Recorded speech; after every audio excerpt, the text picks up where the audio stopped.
ইতিমধ্যে আপনাদের পতন হওয়া শুরু হয়ে গেছে আর বিএনপির পতন ঘটাইতে চান। নিজেদের পতন আগে সামলা। আওয়ামী লীগ ভ্যানিশ হয়ে গেছে, বিএনপি কে ভ্যানিশ করো, জামাত এনসিপি কে ক্ষমতায় আনো। এই প্রতারক ভণ্ড এদের কাছে কি বাংলাদেশ নিরাপদ? মির্জা ফখরুল ইসলাম আলমগীর সাহেব নাকি মন্ত্রিত্ব হওয়ার যোগ্যতা রাখে না, সেখানে রাষ্ট্রপতি হবে। বাংলাদেশের মাননীয় প্রধানমন্ত্রী সফলভাবে দেশকে নেতৃত্ব দিচ্ছেন, সে সময় বিরোধী দল নানান ধরনের হুমকি দিচ্ছে। বিরোধী দলের যে বক্তব্য এবং হুমকি ধামকি, এগুলো শুনে কিন্তু মানুষ হাসতেছে।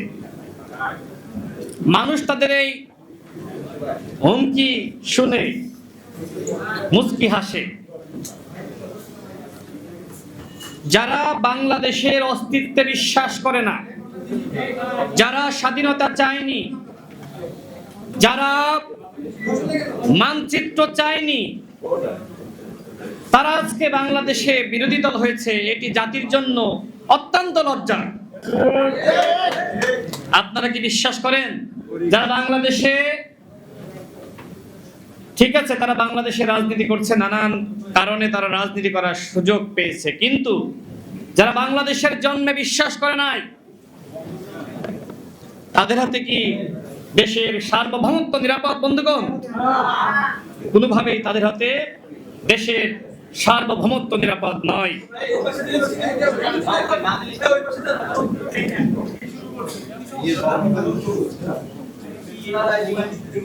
এই যে তারা বিভাগীয় সমাবেশ করছে 11 দলীয় জোটের ব্যানারে, আদৌ কি এখন 11 দলীয় জোটের কোনো অস্তিত্ব আছে? এখন 9 দলীয় জোট। নিজেদের ভাঙনি তো ঠেকাইতে পারতেছেন না। ইতিমধ্যে আপনাদের পতন হওয়া শুরু হয়ে গেছে আর বিএনপির পতন ঘটাইতে চান। নিজেদের পতন আগে সামলা। বিএনপি সরকারের যদি পতন হয়, এরপরে কারা ক্ষমতায় আসবে? জামাত ইসলাম? তারা কি সরকার রাষ্ট্র পরিচালনা করতে পারবে? দেখেন নাই তাদের এমপি গণের পারফরমেন্স? কেউ চাই পর্দা, কেউ চাই ওয়াশিং মেশিন, আবার কেউ বা যে কথা আসলে একজন এমপি মহোদয় সম্পর্কে বলতে গেলে লজ্জা লাগে, যেখানে সেখানে চুমু দেয়। মানে এর থেকে লজ্জার কি হইতে পারে? বাংলাদেশের বিরোধী দলের এমপির এই অবস্থা। বেঞ্চে বসে, লিফটে বসে, লিফটে দাঁড়িয়ে যা ইচ্ছা তাই করতেছে, তাও অপ্রাপ্ত বয়স্ক একজন মেয়ে, 16 বছরের নাবালিকা। এই প্রতারক ভণ্ড এদের কাছে কি বাংলাদেশ নিরাপদ?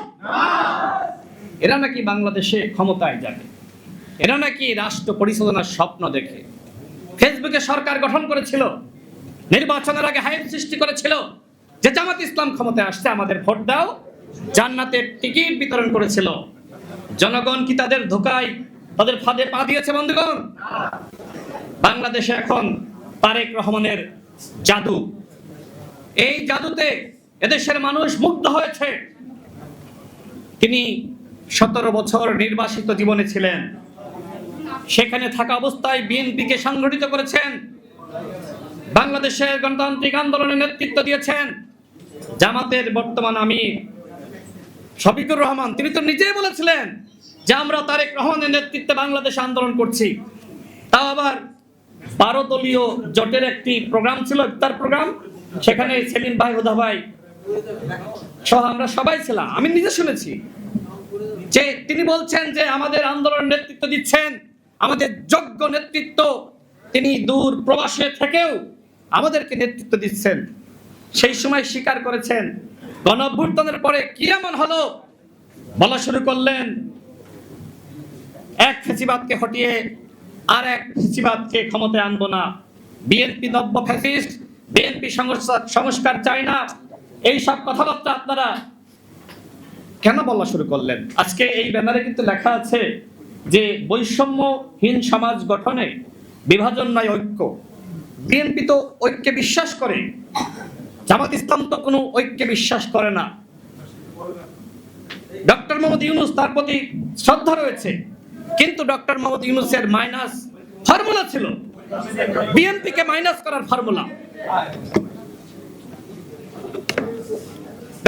মোহাম্মদ ইউনূস মনে করেছিল নির্বাচন না দিয়ে ক্ষমতায় থাকবো, আওয়ামী লীগ ভ্যানিশ হয়ে গেছে, এইবার বিএনপিকে ভ্যানিশ করো, জামাত এনসিপিকে ক্ষমতায় আনো। এই প্ল্যান ডক্টর মোহাম্মদ ইউনূসের ছিল। যেহেতু আমাদেরও তো দু একজন কাছের মানুষ সরকারে ছিল, অনেক তথ্যই তো পেয়েছি।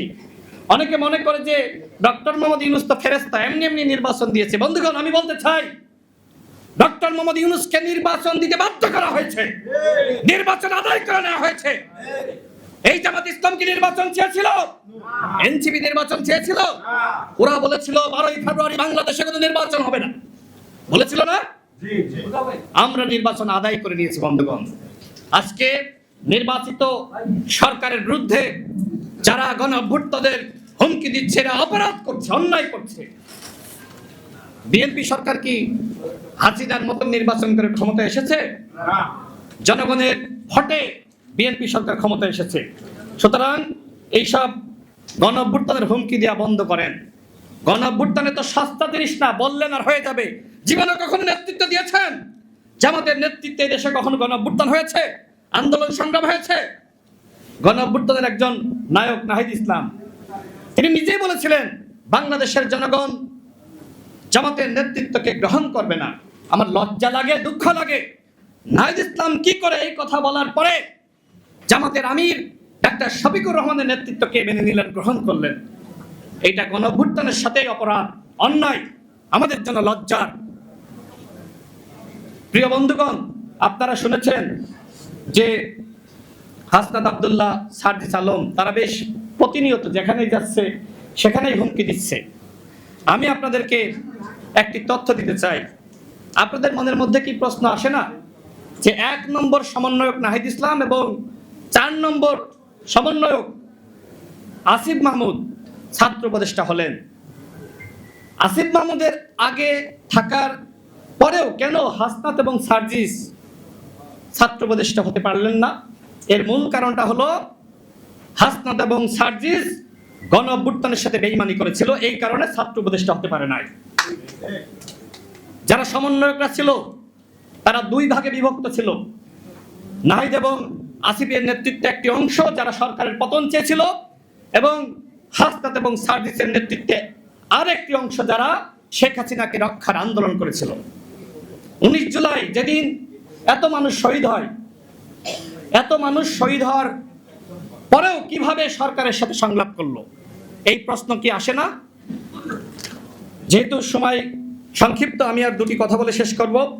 দেখেছেন আপনারা, একজন সিনিয়র নেতা কর্নেল মোহাম্মদ অলি, তিনি বলেছেন জামাতের আমির ডাক্তার শফিকুর রহমানের নেতৃত্বে ছোট ছেলে নাহিদ ইসলাম, মামুনুল হক, তারা নাকি এক হলে, একতাবদ্ধ হলে বিএনপি সরকারের পতন হবে। এইসব কথাবার্তা বলে আজকে তারা ফাঁকা ওয়াজ দিচ্ছে। এইসব ফাঁকা ওয়াজে বিএনপি সরকারের পতন হবে না। বিএনপি সরকারের মাননীয় প্রধানমন্ত্রী আজকের বাংলাদেশে বিনয়, নম্রতা, ভদ্রতা, আন্তরিকতা এবং সমর্মিতার যে সংস্কৃতি চালু করেছেন, এটি দেখে মানুষ মুগ্ধ হচ্ছে। আপনারা দেখেন নাই গতকাল প্রাইমারি স্কুলের শিক্ষার্থীরা কিভাবে মাননীয় প্রধানমন্ত্রীর কাছে এসে তার কাছে আবদার জানাচ্ছে?